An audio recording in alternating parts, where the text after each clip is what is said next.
Running out of gas is not only embarrassing, it can be downright dangerous if it happens at the wrong time.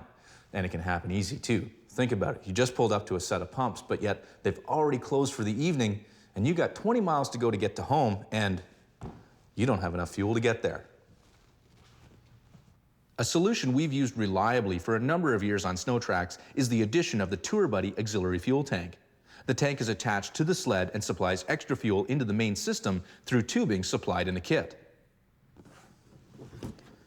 The whole system works on the basic principle of vacuum, so there's no moving parts, pumps, or valves you have to deal with. And once you understand how the system works, you'll be amazed at how simple it really is. And to show you, I've set up a little experiment here, so I have to put on my experimenting glasses.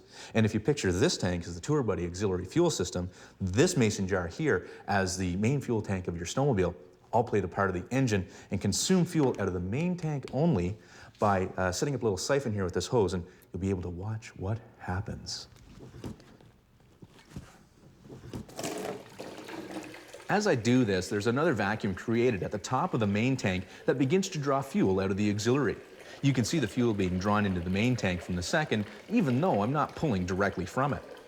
On the sled, the second auxiliary tank is connected to the vent line of the main. Then the whole system is vented out the tourbuddy. This takes fuel out of the second tank first, before it begins to drain the main tank. Wow, I knew that high school science class was going to come in handy one day.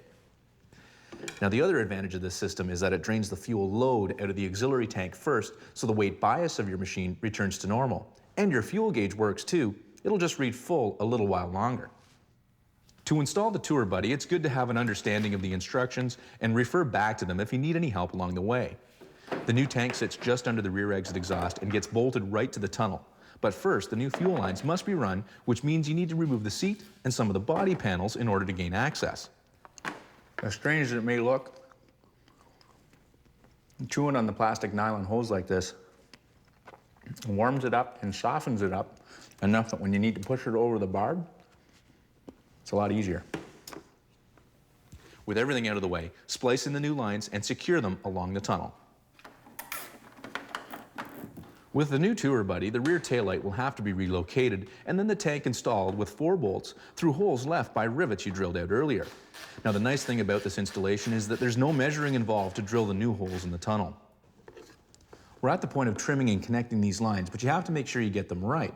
What you need to do is find the line that goes into the tank at the front of the machine. And to do that, simply blow into them. And the one that blows back,